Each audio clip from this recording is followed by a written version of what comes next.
ଓମ୍ ସାଇରାମ। ଆଜିର ସାଇ ସନ୍ଦେଶରେ ବାବା କହୁଛନ୍ତି, ସନ୍ତାନ,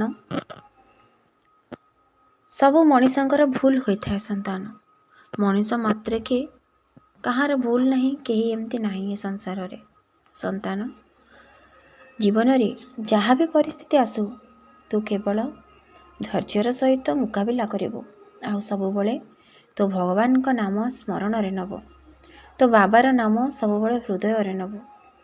ଯେତେ ବଡ଼ କଷ୍ଟ ହେଉ, ଯେତେ ବଡ଼ ଦୁଃଖ ତୋ ଉପରେ ନଦୀ ହୋଇଯାଉ, ଯଦି ତୁ ଭଗବାନଙ୍କ ଉପରେ ଭରସା କରିଛୁ, ତତେ ସେ ଦୁଃଖ କ୍ଷୁଦ୍ର ବାଲି ବିନ୍ଦୁ ଭଳିଆ ବି ଲାଗିବନି। ତତେ ଲାଗିବନି ହିଁ ତୋ ଜୀବନରେ କିଛି ଦୁଃଖ ଅଛି। ସନ୍ତାନ, ବାବା ସବୁବେଳେ ତା ସନ୍ତାନର ଭଲ ହିଁ ଚାହେଁ।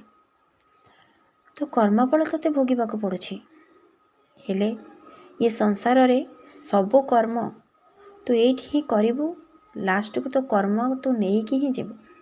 ଏ ସବୁ ତ ପୂର୍ବ ଜନ୍ମର କର୍ମ ଫଳ, ତୁ ଭୋଗିବାକୁ ହିଁ ପଡ଼ିବ।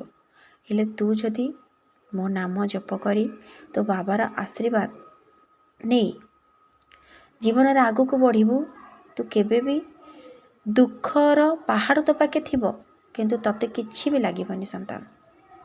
କାରଣ ତୁ ବାବାକୁ ସ୍ମରଣ କରୁଛୁ, ବାବାର ଶରଣାଗତ ଛାୟାରେ ତୁ ଅଛୁ। ସବୁବେଳେ ମୋ ନାମ ଜପ କରୁଥା।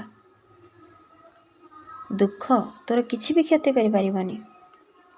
ସନ୍ତାନ, ସୁଖ ଆପେ ଆପେ ଆସେନି। ସୁଖକୁ ଆମ ମନ ଭିତରେ ଆମେ ସୁଖୀ ହେଲେ ହିଁ ସୁଖ ଆମକୁ ପ୍ରାପ୍ତ ହୁଏ। ସନ୍ତାନ, ତୁ ସବୁବେଳେ ମୋ ନାମ ସ୍ମରଣ କରି ନିଜ ଖୁସିକୁ ପାଇବାକୁ ଚେଷ୍ଟା କର।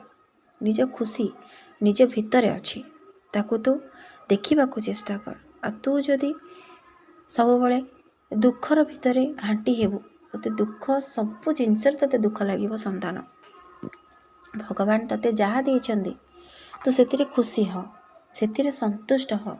ଦେଖିବୁ ଦୁଃଖ ତତେ କିଛି ଲାଗିବନି। ତୁ ଯେଉଁ ଭାବୁଛୁ ନା ସମସ୍ତଙ୍କୁ ଦେଖି କି ସିଏ ଏତେ ଖୁସିରେ ବଞ୍ଚୁଛି, ମୋ ପାଖେ କାହିଁ ନାହିଁ, କିନ୍ତୁ ସନ୍ତାନ, ତୁ ଯେତିକିରେ ବି ରହିଛୁ ତାଠୁ ତଳେ ବି ଲୋକ ଅଛନ୍ତି। ଲୋକ ଖାଇବାକୁ ପାଉନାହାନ୍ତି, ତାଙ୍କ ମୁଣ୍ଡ ଉପରେ ଛାତ ନାହିଁ, ହେଲେ ସେମାନେ ବି ତ ବଞ୍ଚୁଛନ୍ତି, ଏମାନେ ବି ତ ହସୁଛନ୍ତି। ସେଥିଲାଗି ସନ୍ତାନ, କେବେ ବି ନିଜ ମନ କଷ୍ଟ ନ କରି ସବୁବେଳେ ତୋ ବାବାର ସ୍ମରଣ କର। ବାବା ଉପରେ ଭରସା ରଖ। ବାବା ତୋ ସହିତ ଅଛି, ରହିଥିବ। ତୁ ଯଦି ବାବାକୁ ସବୁବେଳେ ହୃଦୟରେ ରଖିବୁ, ତୋର ଜୀବନରେ କିଛି ଦୁଃଖ ହିଁ ତତେ ଲାଗିବନି। ଦୁଃଖ ସୁଖ ଦୁଇଟିରେ ତୁ ସମାନ ହେଇ ରହିବୁ। ତୁ କେବେ ସୁଖକୁ ବି ଅନୁଭବ କରିପାରିବୁନି, ଦୁଃଖକୁ ବି ଅନୁଭବ କରିପାରିବୁନି। ସବୁବେଳେ ଶାନ୍ତି, ତୋ ମନ ସବୁବେଳେ ଆନନ୍ଦ। ସନ୍ତାନ, ଯେତେ ବଡ଼ ସୁଖ ସେତେ ବଡ଼ ଦୁଃଖର କାରଣ ହେବ, କିନ୍ତୁ ତମେ ଯଦି ସୁଖ ଦୁଃଖ ଦୁଇଟାକୁ ସମାନ ଭାବେ ରଖି ବାଲାନ୍ସ କରି ଚାଲିବ, ତମକୁ କିଛି ବି କଷ୍ଟ ହେବନି। ତୋ ବାବା ତୋ ସହିତ ଅଛି, ରହିଥିବ। ତୁ କେବେ ଭାବିବୁନି କି ତୋ ବାବା ତୋ ସହିତ ନାହିଁ। ତୋ କର୍ମଫଳ ତୋତେ ଭୋଗିବାକୁ ପଡ଼ିବ।